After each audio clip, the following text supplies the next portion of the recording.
And that also reminds me of there's a famous quote by Coco Chanel about, before you leave the house, look in the mirror and take one item off, right? I think the same thing can go with our Oh, decor in our home, right? So set it up how you like it and then take one item out and see if that feels better. So sometimes we over over decorate. embellish, over Hmm. decorate, over prepare sometimes. Welcome to Reframe and Reclaim. We are Courtney Huckabee, a psychotherapist, and Jen Harris, an interior designer who have teamed up to reflect, challenge, and reframe your mindset in relationship with your personal belongings. Find the reframe. start your reclaim. Hello again, and welcome back to another episode of Reframe and Reclaim. I'm Jen Harris. And I'm Courtney Huckabee. And I don't know if you know this, but April is actually National Decorating Month. So fun. Right? So fun. Well, it's perfect timing, right? Because we kind of do our spring cleaning in March. We Yes. get that big push. And so this is a time to really go back and inspect your spaces, one of our steps in the Reframe and Reclaim book. So inspect your space and see how you can, freshen it up, because you don't have to buy all new things in order to make a space feel new. You can do a really easy retail trick, which is to rotate your items. And what that does is it just makes it look new and fresh, but it's the exact same items. So today I really wanted to dive deep into one space where people decorate a lot. Mm-hmm. That's bookcases and bookshelves. Oh. So this is a really fun space that's really easy. You can do it in an afternoon to take things off, clean it, and put it back in a way that feels new and fresh. I like that. So, how your bookcases in your home do you display items on them? Is it all books? Is it what do your We have bookcases look like? so many books in our home. I am a Mm. book reader. My husband's an avid reader, and our son is becoming a very avid reader. So they used to have more things displayed, but now the things displayed have just moved higher and higher to the top where, our son can't reach. And as his books take up more and more space. So optimally, we would love for it to be a little mix of both, but Mhm. currently it's more functional for books and our decor is higher up. Yes, I have been in that chapter of life. I've been recently promoted out of that chapter of life, so I totally understand where you're coming from. But it is a good time to again refresh if you are at a space where you can do that. In a few years, you'll be able to. Yeah.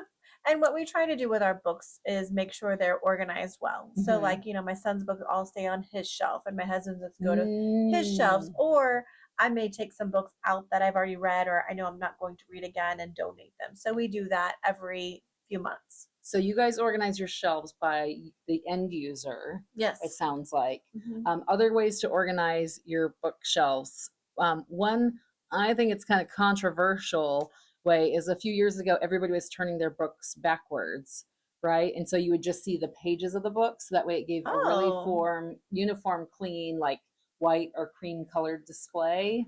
But you can't see what books they are. So to me, that's a good technique if you know you're never going to read these books. But for avid just for readers or display. people, it's just for display, yes. Yes. Aesthetics. And so that's not my personal favorite, but that is an option. So you could organize it by who reads the book. You can organize it just all monochromatically. You can organize it by color. A lot of people do rainbow, like the home edits, or Yes. Roy G. Biv is just always just a really good go-to for our eyesight to see Yes. the colors, right? Because that's just how we naturally see it in nature. Another way to arrange it is by height. So you can really have a lot of fun with this. So you could do tallest to shortest. You could do short to tall to short. So it's almost like a hill. Like So a it gives a little wave. texture. Mhm. You could do, if it's two bookcases, you can do tall on the inside going to short on the outside, or flip it. So that way it gives that effect with two bookcases.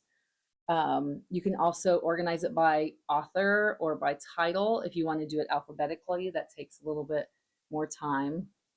But I feel like that style of organizing is really for someone who remembers all the titles and the authors of the books, and usually people who reread Right. the same books over and over again. Mm-hmm. So you could do it by genre as well. And then you can also separate it by your hardbacks and your paperbacks.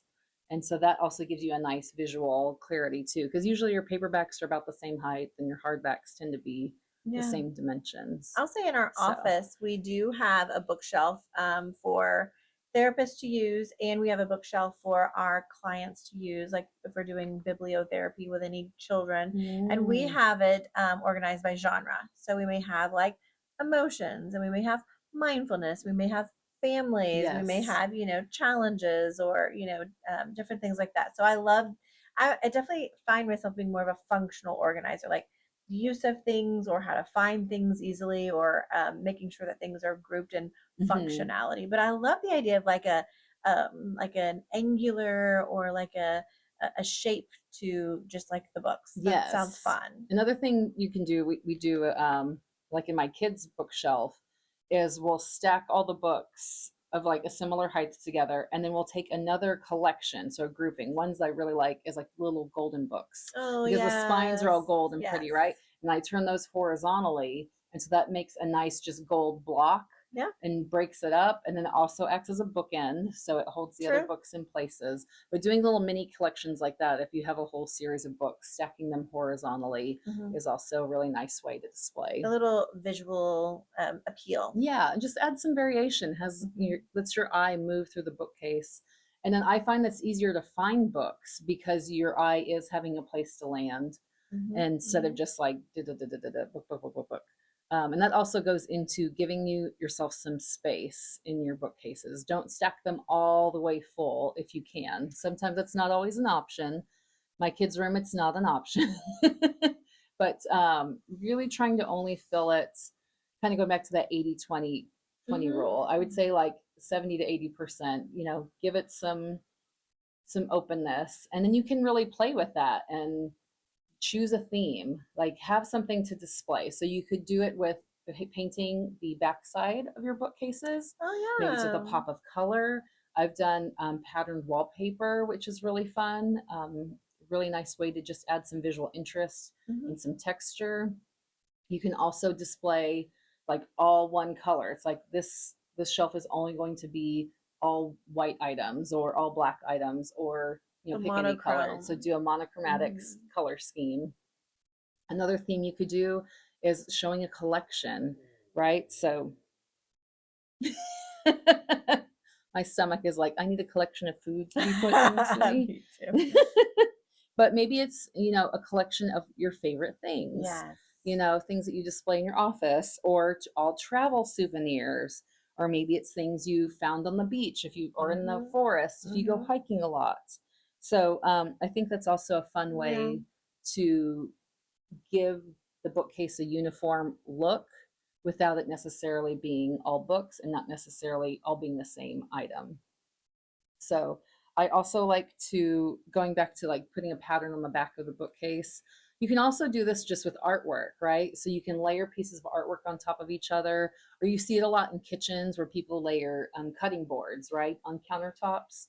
So you can do that same kind of effect with artwork in your bookcase. And I recommend doing something that's like an abstract piece or an overall pattern as like your back image, and then putting something in front that's either a landscape or maybe it's a family photo or something that you really want people Contrast. to look Yeah. at. Yeah, so the image that you want more focus on at the front, and then Mhm. the more just overall pattern background behind it. I never So thought about that. I like that idea mhm, though. It's very artistic. yeah. Very artistic. And you can also use your collection items as bookends, right? Like I talked earlier about doing book collections horizontally, but you could take Mhm. family photos and use that as a bookend. You could take a rock you found on your hike that's a cool shape. Like I found a heart-shaped rock once, put that on the Aw. bookcase. So that's always fun. And then I recommend always, I know everybody hears this a lot, but grouping items in odd numbers, it just works better for visually for our brains. But I like clustering things in threes or fives. So I might put a stack of books in the center, and then horizontally or vertically, and then I might have a collection over here with like a vase and a little tchotchke or something I've collected, and then like a picture frame, and repeat that on the other side. So, Nice.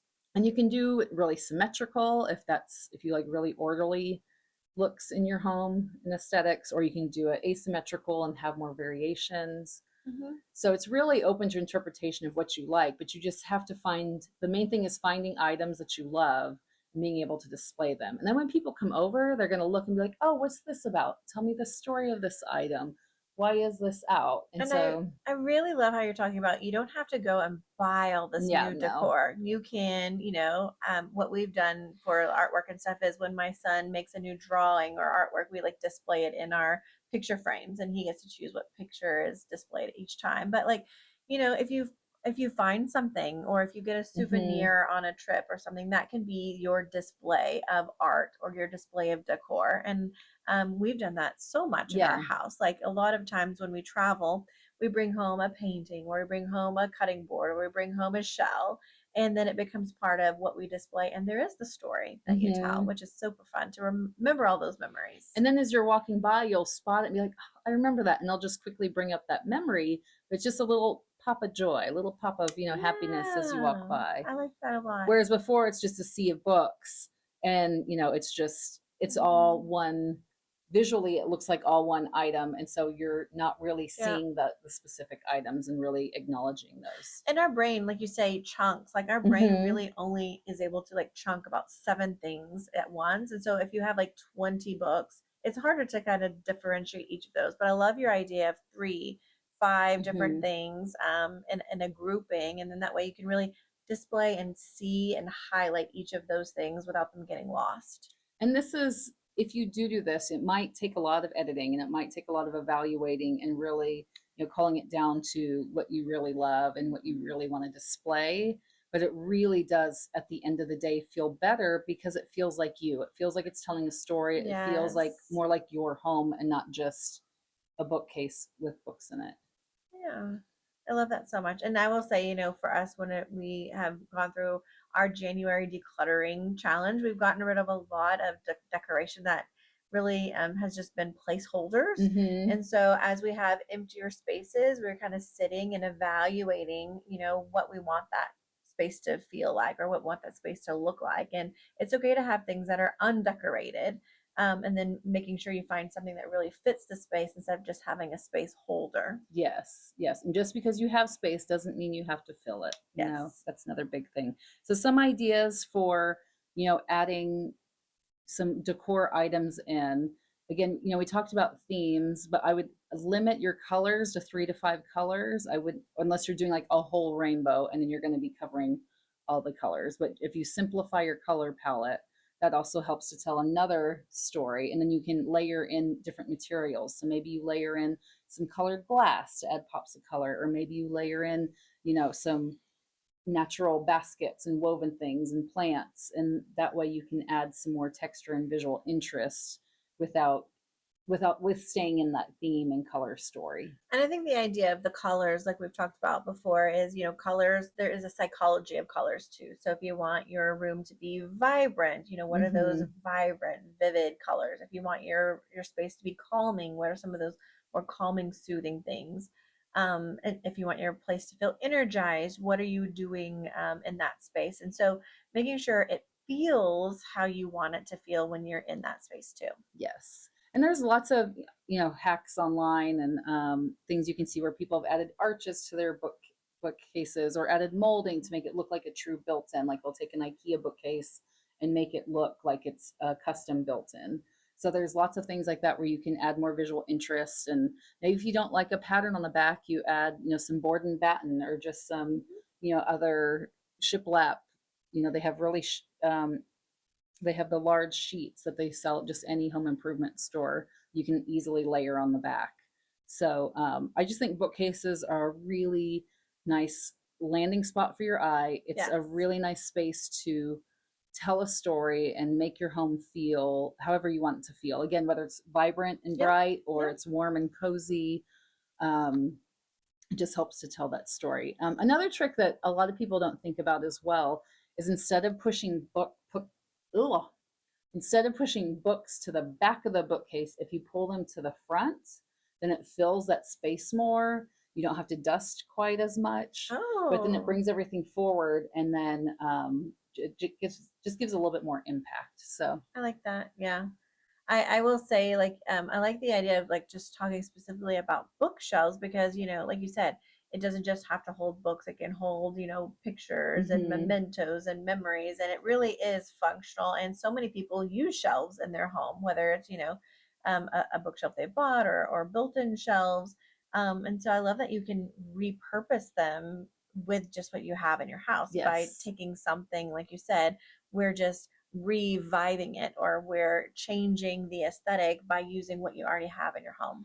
And if you have a ton of books, maybe you're able to use the lower 3 feet. Maybe those are all stacked out and filled, but where people are going to visually see and have at their eye level, that's where Yeah, you play with the spacing and take some of the books out. I like that a lot. So Very fun. Great ideas. thanks. Yeah. I love it. Love it.